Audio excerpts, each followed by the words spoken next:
J'y crois pas. Karachi serait une fable. Une fable.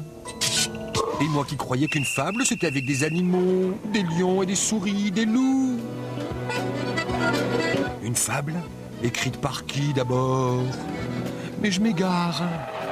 La fable, mon œil s'y est essayé. D'abord, pour une fable, il faut un sujet, comme ça, au hasard. La disparition soudaine du ministère de l'Immigration et de l'Identité nationale. Vous aviez pas remarqué? Bon, on a le sujet et on vous a pondu ça. D'un village paisible au flanc des Pyrénées nous parvient un fait que je veux vous narrer.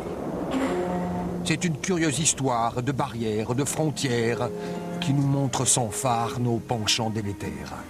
Les faits étant les faits, le commentaire libre, vous en ferez usage selon votre calibre. Arrêtons-nous un temps, au pied des Pyrénées, là où la vache entend s'occuper à brouter.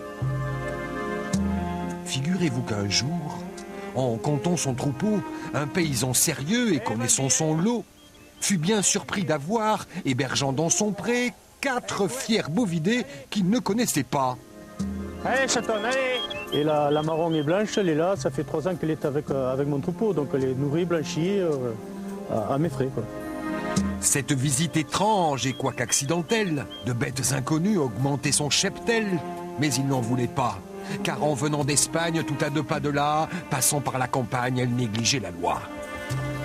Quoique le mot frontière n'étant pas loin sans faux dans leur vocabulaire, il fallait les juger, les empêcher de brouter.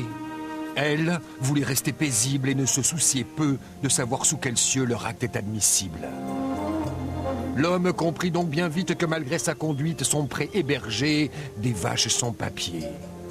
Marguerite avait beau expliquer à son maître que la nature est bonne et le partage aisé, celui-ci ne voulait rien céder. On ne sait pas si elles ont été vaccinées, si elles sont porteuses de maladie ou pas, donc moi c'est une crainte tous les jours pour moi. Si demain, malheureusement, je suis positif, on risque de me faire abattre tout mon cheptel. La cornue était têtue, mais pourtant bien candide. Comment comprendrait-elle enfin qu'en écoutant sa faim, elle devint apatride? Les puissants du village, alertés par ce fait, le trouvaient lamentable. C'était un coup du diable. À chacun son étable, criait-il haut et fort. Ils voulaient un coupable, il leur fallait un nom. Ils réclamaient une sanction. Actuellement, dans la loi, il faut les abattre, avec un arrêté préfectoral. Ça a été fait, mais ça n'a été suivi d'aucun effet. Et puis en plus, c'est une solution absolument navrante. Et si ça ne suffisait pas, on évoquait parfois le danger que couraient les enfants du village. Tout est dévasté, regardez, il n'y a plus rien. Ce qui m'inquiète le plus, c'est la sécurité. C'est avec les petits-enfants, puis avec nous aussi, hein, parce que quand il faut sortir un taureau d'ici, évidemment, on n'est pas très tranquille. Être étranger, c'est vache, aux yeux du maquignon. Ici comme là-bas, une tâche qui vous vaut la prison. Et des potrons minés, c'est la maréchaussée qui, sans ménagement, les a raccompagnés. Ah, quel soulagement, diront les imbéciles d'une voix tous en chœur. Demain, dans le village, il y aura moins de vaches, mais elles seront d'ici, ne viendront pas d'ailleurs. Tout en disant cela, cette docte assemblée aura bien la fierté qui sied aux bovidés, côte à côte rassurés, et puis enfin sereins, sans voir que eux aussi ont les pieds dans le purin. Moralité, quand le fourrage manque et que l'herbe rase et claire, il n'y a pas que les boucs qu'on appelle émissaires.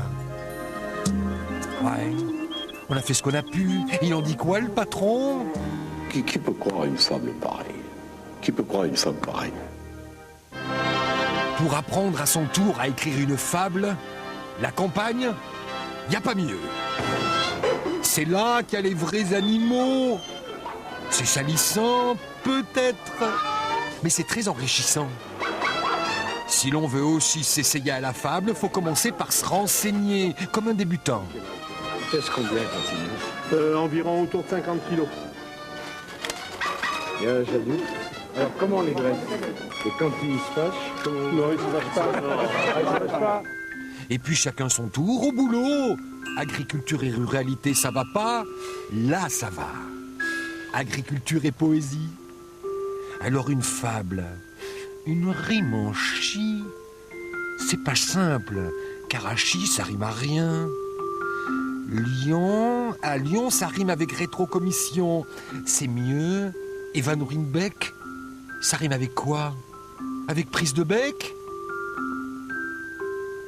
Ah, faire une fable, c'est dur, n'est-ce pas, monsieur le président?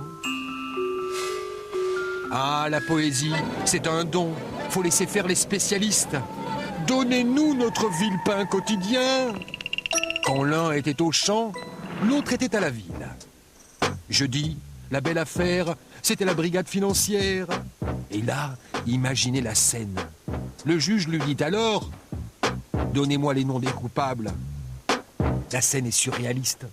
Pendant 10 minutes, oui, 10 minutes de montre, Villepin va garder le silence. 10 minutes à se demander, entre lui et lui, je balance ou je balance pas? Je balance ou je balance pas? Mais si je balance, je vais me faire taper sur les doigts. Alors, à la sortie, c'est sur la tête qui s'est fait taper. Les doigts, ça viendra. Ah, j'oubliais, le mot fable a un autre sens. Une fable, c'est aussi un mensonge. Un mensonge qui passe ou pas.